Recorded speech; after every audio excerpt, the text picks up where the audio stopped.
Students, कैसे हैं आप लोग? उम्मीद है सब खैरियत से होंगे।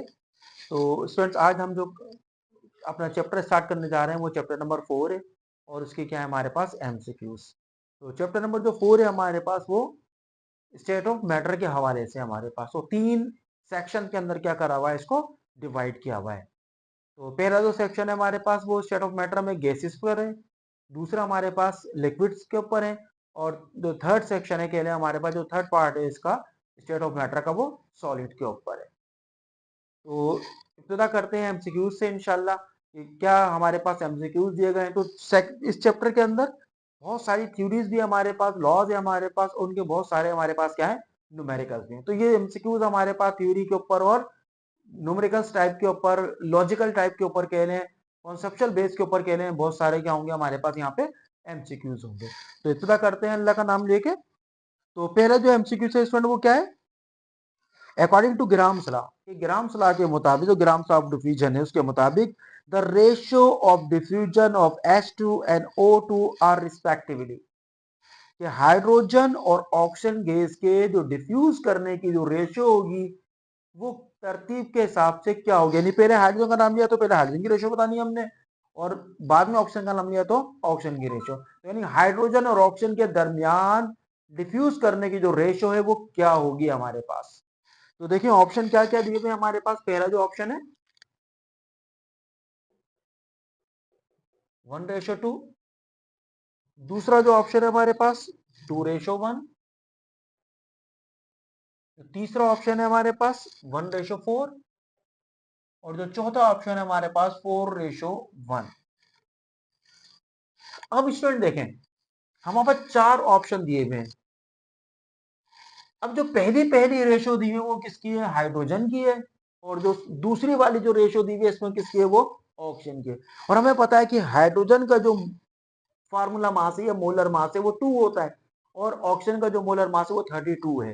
हाइड्रोजन का जो क्या है वो 2, और O2 का जो है वो कितना है 32। तो अगर आपको याद हो ग्राम्स ऑफ डिफ्यूजन में, सही, हम एग्जैक्ट डेफिनेशन नहीं बता रहा, मैं आपको सिर्फ लॉजिक बता रहा हूं उसके, उन्होंने कहा क्या है समझने के लिए सिर्फ। उसने कहा था कि हल्की गैस तेज डिफ्यूज करती है, यानी उसकी रेट ऑफ डिफ्यूजन ज्यादा होती है, स्पीडी होती है, फास्ट होती है। और जो हैवी गैस होती है जिसका मॉलिक्यूलर मास क्या होता है, फार्मूला मास क्या होता है, ज्यादा होता है, वो स्लो क्या होती है, उसकी रेट ऑफ डिफ्यूजन होती है। सिर्फ समझाने के तक बता रहा हूं मैं आपको, एग्जैक्ट डेफिनेशन नहीं कि वो स्क्वायर रूट से क्या इनवर्स रिलेशन रखती है। सही, वो बात अभी फिलहाल हम नहीं कर रहे। तो क्योंकि हाइड्रोजन गैस का मास कम है और ऑक्सीजन गैस का मास क्या है ज्यादा, तो जाहिर बात है हाइड्रोजन गैस तेज मूव करेगी, इसकी जो रेट ऑफ डिफ्यूजन वो ज्यादा होगी किसके मुकाबले में? ऑक्सीजन के मुकाबले में। तो पहला जो ऑप्शन है वो तो देखते ही बस गलत हो गया, क्योंकि इसमें हाइड्रोजन की जो रेशियो दी है वो कम है और ऑक्सीजन की ज्यादा, जबकि ऐसा नहीं होगा, हाइड्रोजन की ज्यादा होगी और ऑक्सीजन की क्या होगी? कम होगी। दूसरा ऑप्शन हो सकता है, देखते हैं इसको। तीसरा ऑप्शन फिर गलत है, इसमें हाइड्रोजन की रेशियो क्या दे दी 1 और उसकी क्या दी है 4।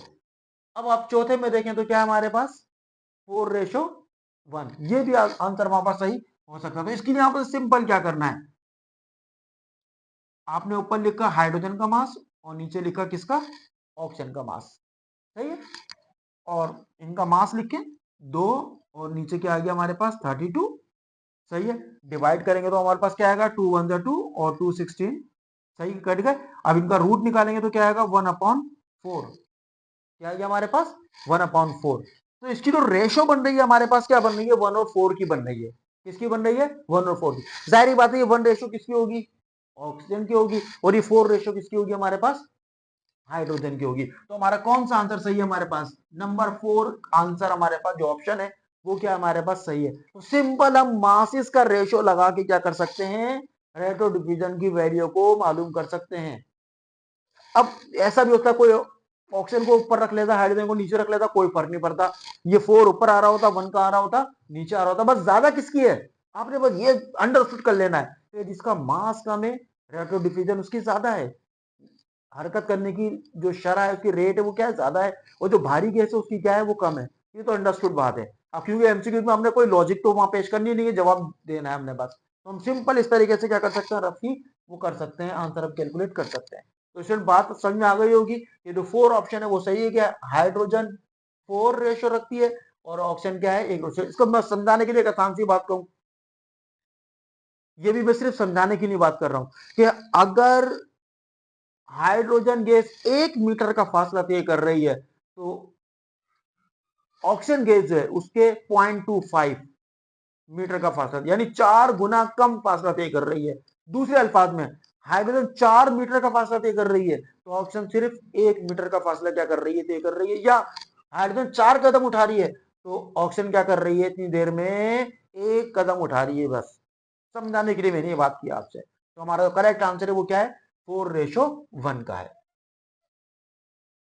तो स्टूडेंट चलते हैं दूसरे एमसीक्यू के ऊपर। दूसरा एमसीक्यू क्या है हमारे पास, collection of gas over water in example of, तो किसी भी गैस को जो पानी के ऊपर इकट्ठा किया जाए, इसको तैयार किया जाए, तो वो किस लॉ की एग्जाम्पल है। Number 1 grams law. ग्राम लॉ में तो प्रेशर की बात ही नहीं की थी, उसने तो डिफ्यूजन की बात की थी हमारे पास। सही है। डाल्टन्स लॉ, अगर आपको याद हो Dalton's law of partial pressure हमारा करेक्ट आंसर है, क्योंकि उसने अलग अलग चीजों के प्रेशर की क्या की थी, बात की थी। उससे रिलेटेड हमने एक सवाल भी किया था न्यूमेरिकल्स वगैरह चैप्टर पढ़ते वक्त। तो Dalton's law of partial pressure है जो वो अलग अलग गैसों के प्रेशर की क्या करता है, बात करता है। क्योंकि जब हम किसी भी गैस को पानी के ऊपर इकट्ठा करेंगे तो उसमें कुछ ना कुछ क्या आता है, जो वेपर्स होते हैं उसके, वाटर के, उसका प्रेशर भी क्या होता है, गैस के साथ वो शामिल हो जाता है। सही है। और वो डाल्टन बात ही क्या करता है, पार्शियल प्रेशर की, यानी अलग अलग गैसों के प्रेशर की क्या करता है, वो बात कर रहा होता है। जब कोई भी गैस वाटर पे इकट्ठी होती है, कलेक्ट होती है, इकट्ठा किया जाता है, उसको कलेक्ट किया जाता है, तो क्या होता है, गैस के साथ साथ जो वाटर होता है, पानी होता है, उसके वेपर्स का भी प्रेशर कुछ ना कुछ क्या हो जाता है, मिक्स हो जाता है गैस के प्रेशर के साथ।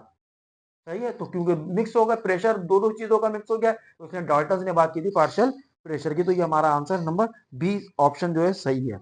Number 3, the molar volume of oxygen gas is maximum at, the molar volume of oxygen gas is maximum at, के मोलर वॉल्यूम जो ऑक्सीजन का होगा वो किस कंडीशन के ऊपर क्या होगा, वो मैक्सिमम होगा। तो क्या क्या ऑप्शन दिए हुए, number 1 0 degree centigrade and 180 M, number 2 0 degree centigrade and 280 M, number 3 25 degree centigrade and 180 M, number 4 25 degree centigrade and 280 M. अब स्टूडेंट देखें, अगर आपको बॉयल्स लॉ और चार्ल्स लॉ याद है तो आप बहुत डायरेक्टली क्या कर सकते हैं, इसका जवाब दे सकते हैं। चार्ल्स ने क्या कहा था कि वॉल्यूम और टेम्परेचर के दरमियान रिलेशन कैसा होता है, डायरेक्ट होता है। अब आप इसमें देखिए टेम्परेचर तो ज्यादा है, वो इन दोनों में ज्यादा है, इसमें 0 0 है, जबकि इन दोनों में क्या है, ज्यादा है, 25 25। तो चार्ल्स के मुताबिक तो वॉल्यूम इसमें ज्यादा होगा, चार्ल्स के मुताबिक किसमें ज्यादा होगा, इसमें ज्यादा होगा, क्योंकि इसका टेम्परेचर इससे भी ज्यादा है, इससे भी ज्यादा है, इसका भी टेम्परेचर इससे भी ज्यादा है, इससे। तो हमारे दो ऑप्शन में से कोई एक आंसर होगा, 3 या 4। चार्ल्स के मुताबिक बॉयल ने क्या कहा था कि वॉल्यूम और प्रेशर के दरमियान इनवर्स रिलेशन है, वॉल्यूम और प्रेशर के दरमियान क्या है, इनवर्स रिलेशन है, उल्टा ताल्लुक है। अब आप देखें, जैसे जैसे प्रेशर क्या होगा बढ़ेगा, वॉल्यूम क्या होगा, कम होगा। हमने बताना मैक्सिमम, तो हमने देखना वॉल्यूम के बढ़ाने के लिए, मैक्सिमम मैक्सिमाइज करने के लिए प्रेशर को क्या होना चाहिए, कम होना चाहिए। अब देखिए प्रेशर कम कहाँ है, एक यहाँ कम है और एक यहाँ कम है, ये दोनों ज्यादा है। बात समझ में आई क्या कहा मैंने, कि चार्ल्स ने क्या कहा था कि जैसे जैसे टेम्परेचर ज्यादा होगा बढ़ाएंगे, वॉल्यूम में इजाफा होगा, टेम्परेचर कम करेंगे, वॉल्यूम क्या हो जाएगा, कम हो जाएगा। तो अगर इन दो को कंपेयर करें तो टेम्परेचर ज्यादा है तो वॉल्यूम ज्यादा होगा, टेम्परेचर कम है तो वॉल्यूम कम होगा। इन दोनों को कंपेयर करें तो टेम्परेचर ज्यादा है तो वॉल्यूम ज्यादा है, टेम्परेचर कम है तो वॉल्यूम कम है, चार्ल्स के मुताबिक। बात क्लियर। दूसरी बात, बॉयल लॉ, बॉयल ने क्या कहा था, प्रेशर और वॉल्यूम के दरमियान जो वॉल्यूम को जो रिलेशन रखता है प्रेशर से, वो इनवर्स है, उल्टा ताल्लुक है। वो प्रेशर बढ़ेगा वॉल्यूम कम हो जाएगा, प्रेशर कम करेंगे वॉल्यूम बढ़ जाएगा। तो हमने देखना है प्रेशर की वैल्यू कहां पे कम है। तो अगर आप देखें तो प्रेशर की वैल्यू ये 2 कम है, अगर इन दो को कंपेयर करें, प्रेशर बराबर है लेकिन टेम्परेचर ज्यादा है, तो इसके हिसाब से प्रेशर तो सेम है, तो कह रहा वॉल्यूम बराबर है, प्रेशर कह रहा वॉल्यूम एक जैसा है, क्योंकि ना प्रेशर कम है यहाँ पे ना तो ज्यादा है। क्या कह रहा है, प्रेशर ये वॉल्यूम की वैल्यू सेम है दोनों के लिए, क्योंकि प्रेशर की वैल्यू दोनों के लिए बराबर है। प्रेशर कहीं ज्यादा होता हम कहते वॉल्यूम कम हो गया, प्रेशर कम होता हम कहते वॉल्यूम ज्यादा हो गया। दोनों तरफ प्रेशर की वैल्यू क्या है, बराबर है। तो प्रेशर तो क्या कह रहा है, वॉल्यूम बराबर है भाई मेरे लिए। टेम्परेचर से फैसला कराते हैं, टेम्परेचर कह रहा है ये ज्यादा है, टेम्परेचर क्या कह रहा है ज्यादा है, तो इसलिए इसका वॉल्यूम क्या होगा, इसके मुकाबले में ज्यादा होगा, तो इसको तो काट दें। अब इसका कंपेरिजन इससे करें, कितना प्रेशर है 2 atm, प्रेशर ज्यादा है, इसका प्रेशर क्या है कम, तो ज्यादा प्रेशर होता है तो वॉल्यूम क्या हो जाता है, कम हो जाता है, मिनिमाइज हो जाता है। तो हमें ढूंढना कौन सा, मैक्सिमाइज। इसका मतलब ये ऑप्शन भी क्या हो गया, गलत, क्योंकि टेम्परेचर भी कम है, टेम्परेचर भी कितना है कम, और टेम्परेचर क्या है ज्यादा, टेम्परेचर ज्यादा होने से वॉल्यूम बढ़ता है। इसका अंदर अभी भी ये आंसर सही है हमारा। अब इसको दोनों को कंपेयर करते हैं, टेम्परेचर तो क्या कह रहा है दोनों का, ये वॉल्यूम बराबर है भाई, क्योंकि ना इसमें ज्यादा है ना इसमें ज्यादा है। कहीं ज्यादा हो तो हम कहते हैं वॉल्यूम ज्यादा होगा, कहीं कम हो तो हम कहते हैं वॉल्यूम कम होगा। दोनों तरफ टेम्परेचर की वैल्यू क्या है, इक्वल है, 25 हम कहेंगे भाई दोनों तरफ वॉल्यूम क्या है भाई सेम है, तो टेम्परेचर तो फैसला नहीं दे रहा हमें। अब हम किससे फैसला करा लेंगे, फिर प्रेशर से करा लेंगे। प्रेशर की वैल्यू यहाँ पे 1 है और यहाँ पे कितनी है 2 है, प्रेशर ज्यादा होता है तो बॉयल के मुताबिक वॉल्यूम कम हो जाता है, प्रेशर कम है तो वॉल्यूम क्या हो जाएगा, ज्यादा हो जाएगा। इसका मतलब हमारा करेक्ट जो आंसर है वो सी है, सही है, यानी थर्ड ऑप्शन हमारा सही है। जितना ज्यादा टेम्परेचर होगा, जितना कम प्रेशर होगा, हमारे पास वॉल्यूम की वैल्यू, मोलर वॉल्यूम की वैल्यू क्या हो जाएगी, इतनी ही ज्यादा हो जाएगी। बात क्लियर हुई स्टूडेंट, मेरे हिसाब से बहुत अच्छी तरह बात आपकी ये क्लियर हो गई होगी। फिर भी कोई मसला हो, कोई बात समझ नहीं आ रही हो, इसके अंदर कोई लॉजिक क्लियर ना हो रही हो आपके, तो आप कमेंट सेक्शन में क्या कर सकते हैं, आप पूछ सकते हैं। चलते हैं नेक्स्ट एमसीक्यूज की तरफ।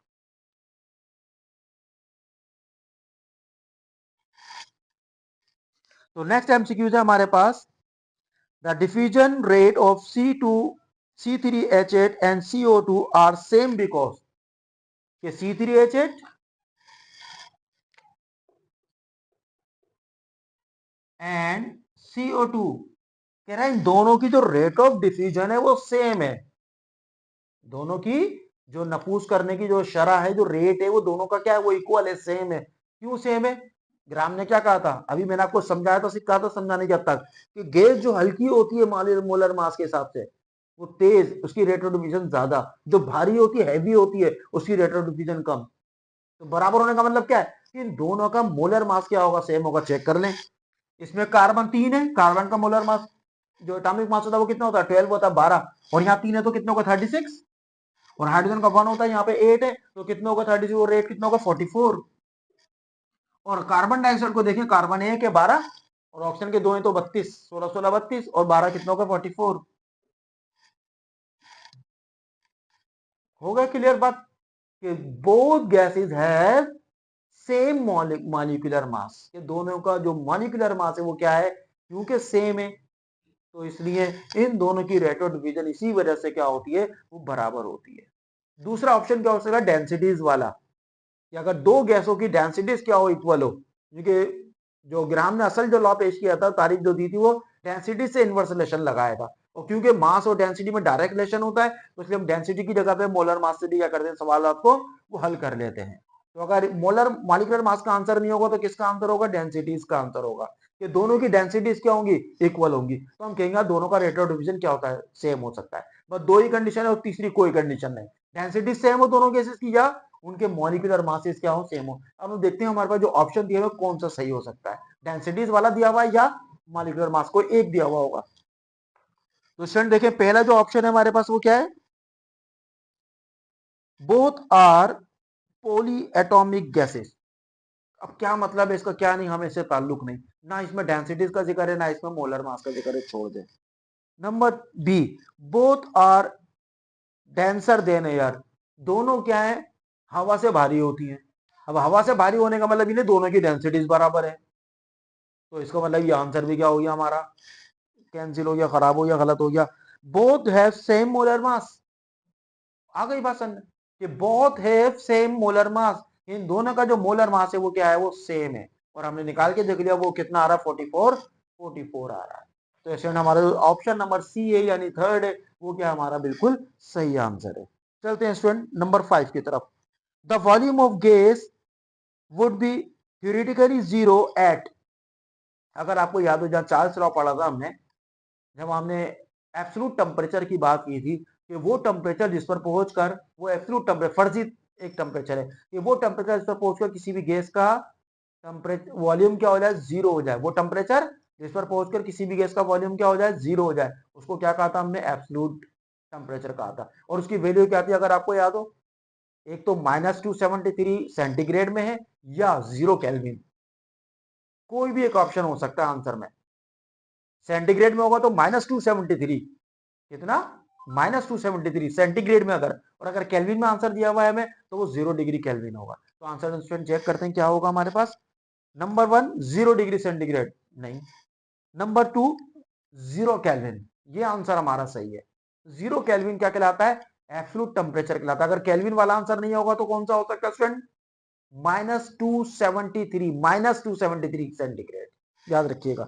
नंबर सी 273 केल्विन, केल्विन में 273 गलत है, और 273 सेंटीग्रेड गलत है, ये भी पॉजिटिव में दिया हुआ है, क्योंकि नेगेटिव में 273 सेंटीग्रेड में और 0 केल्विन में एब्सोल्यूट टेम्परेचर कहलाता है, जिस पर पहुंचकर किसी भी गैस का वॉल्यूम क्या हो जाता है, जीरो हो जाता है। लेकिन ये अज्यूम क्या हुआ, एब्सोल्यूट टेम्परेचर है, फर्ज किया हुआ टेम्परेचर है हमारे पास, ये किसी भी गैस के लिए हासिल नहीं हो सकता।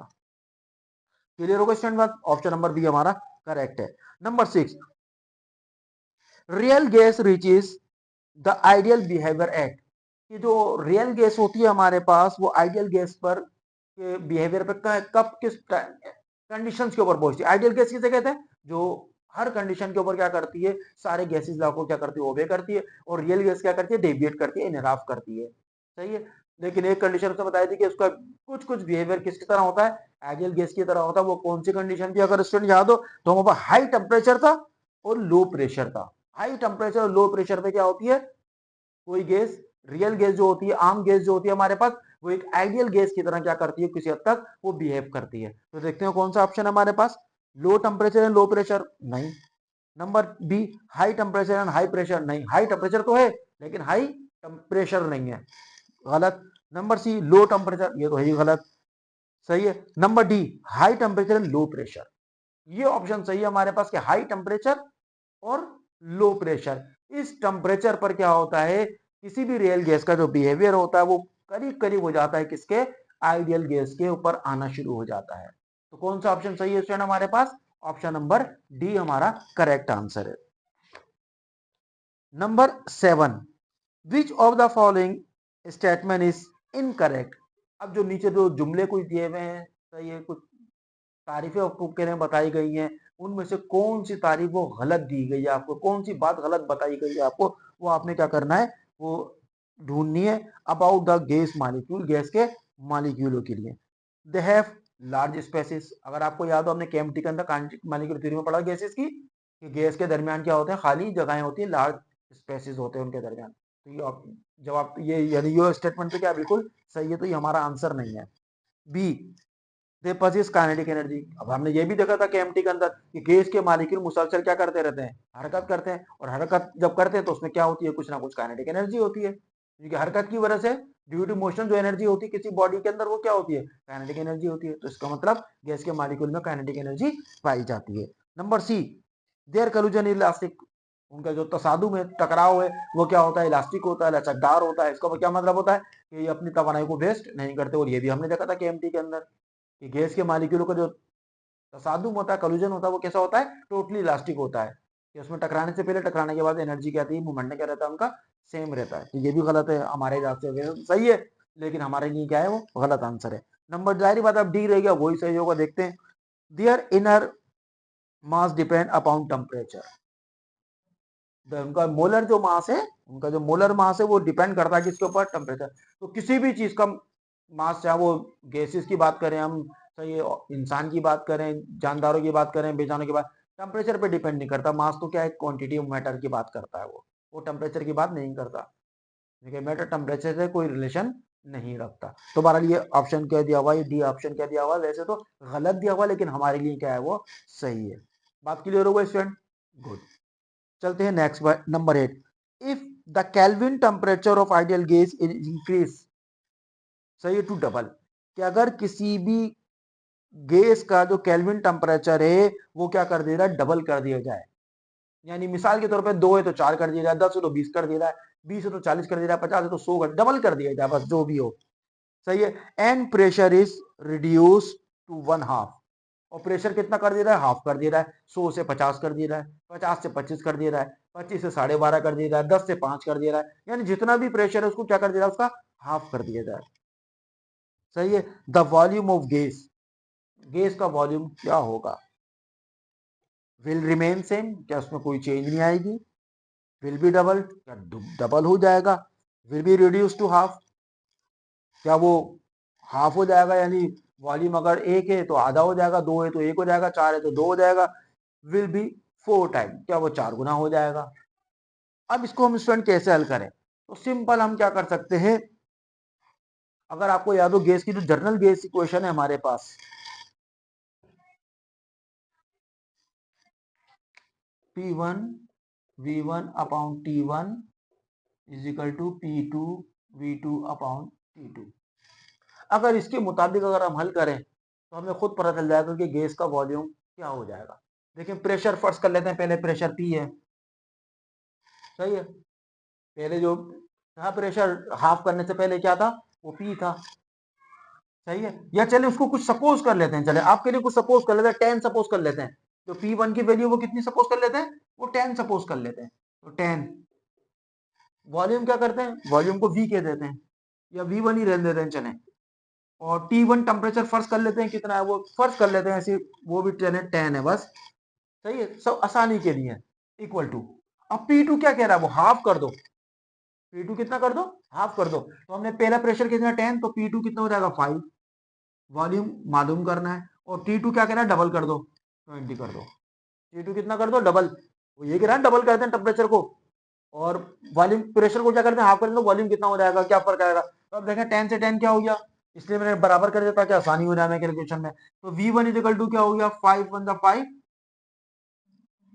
5 4 जा 20, सही है, कट गए, क्रॉस हो गए, बात क्लियर हो गई।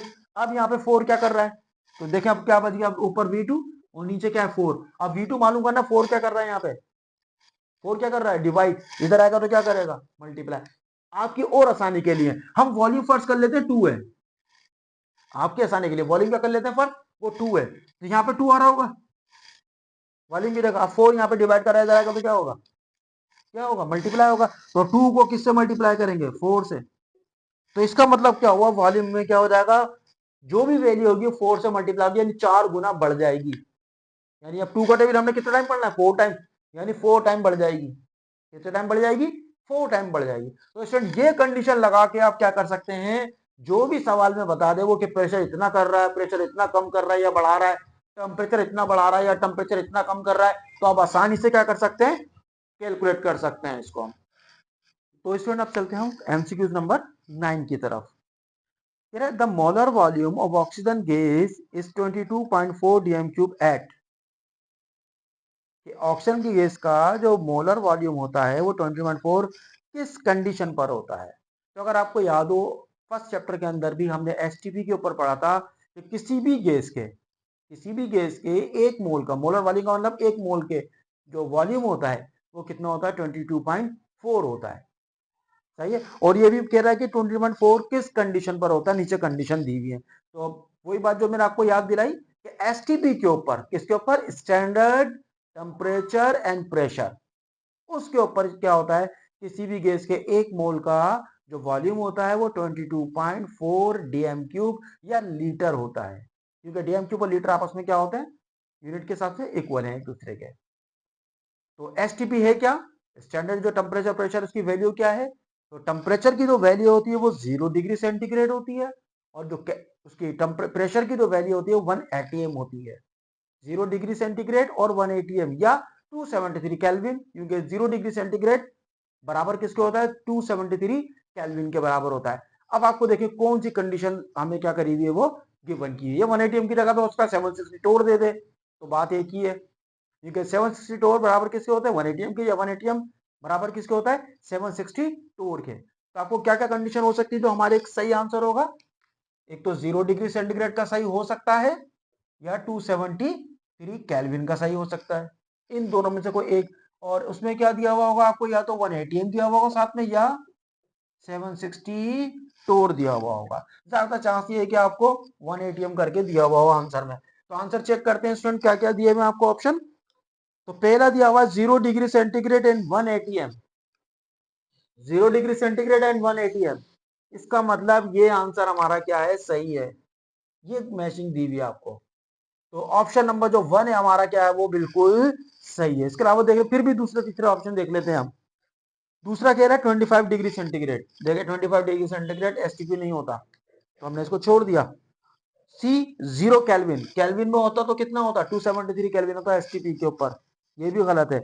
25 डिग्री केल्विन, केल्विन में भी 25 डिग्री नहीं होता, इसका नाम हमारा ऑप्शन नंबर 1 क्या है वो सही है। वो कितना है हमारे पास 0 डिग्री सेंटीग्रेड एंड 1 एटीएम, ये एसटीपी की वैल्यू है। किसकी वैल्यू है? एसटीपी की। हमने फर्स्ट चैप्टर में ही पढ़ा था और ये हमने सेकंड चैप्टर में भी पढ़ा है। तो उम्मीद है ये बात बहुत आसानी से क्या हो गई आपके क्लियर हो गई होगी।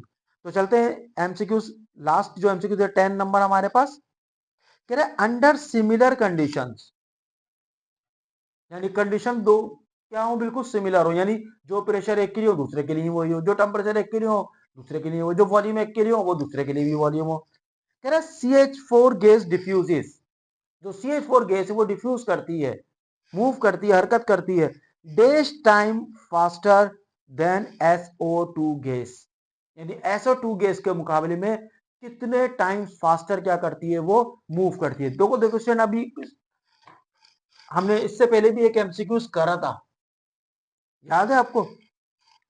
ये H2 और O2 गैस के दरमियान कंपैरिजन हमसे चेक कराया था कि कितने टाइम्स क्या करती है वो फास्ट होती है।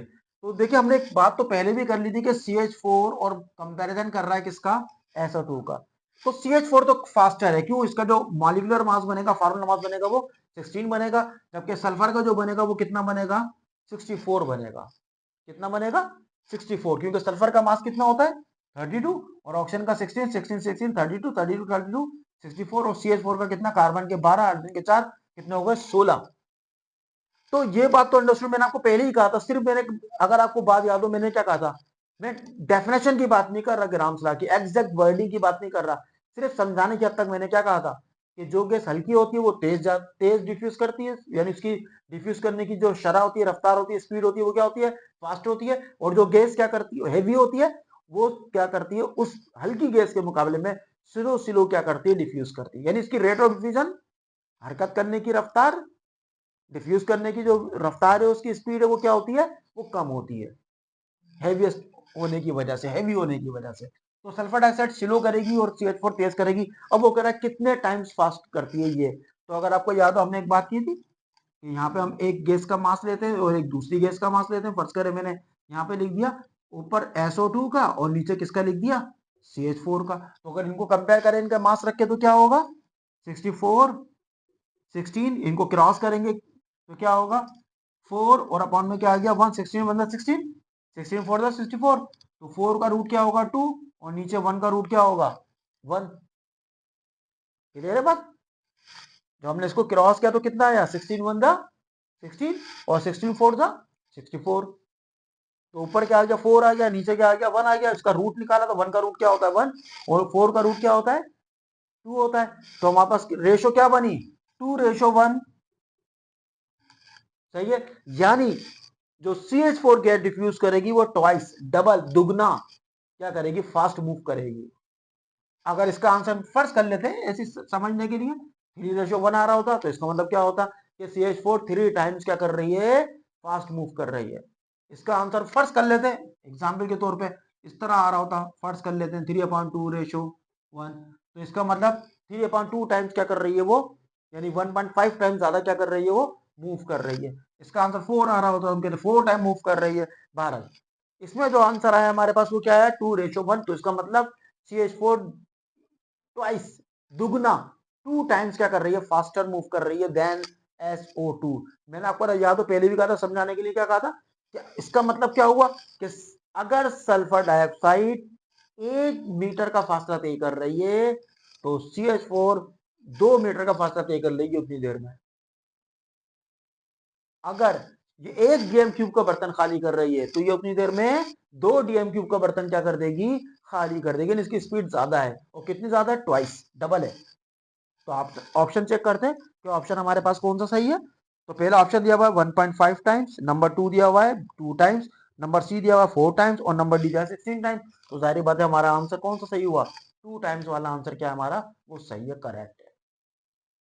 तो उम्मीद है स्टूडेंट ये एमसीक्यूज वाला टॉपिक आपके अच्छी तरह क्या हो गया होगा, क्लियर हो गया होगा। तो वीडियो अगर अच्छी लगे, आपको समझ में आई हो, तो उसको लाइक करिएगा, शेयर भी कर दिएगा, और अगर आप नहीं देख रहे हैं तो इसको सब्सक्राइब कर लीजिएगा। और अगर कोई मसला हो किसी बात में, कोई किसी भी एमसीक्यूज के अंदर कोई मसला हो, कोई परेशानी हो, कोई बात समझ में ना आ रही हो, तो उसको क्या करने आप कमेंट सेक्शन में क्या कर सकते हैं, वो आप पूछ सकते हैं। तो इंशाल्लाह फिर नेक्स्ट टाइम जब हाजिर होंगे, तो इंशाल्लाह इस चैप्टर के जो गैसेस वाला चैप्टर है हमारे पास 3 स्टेट ऑफ मैटर में, उसके न्यूमेरिकल्स के साथ क्या होंगे, इंशाल्लाह हाजिर होंगे।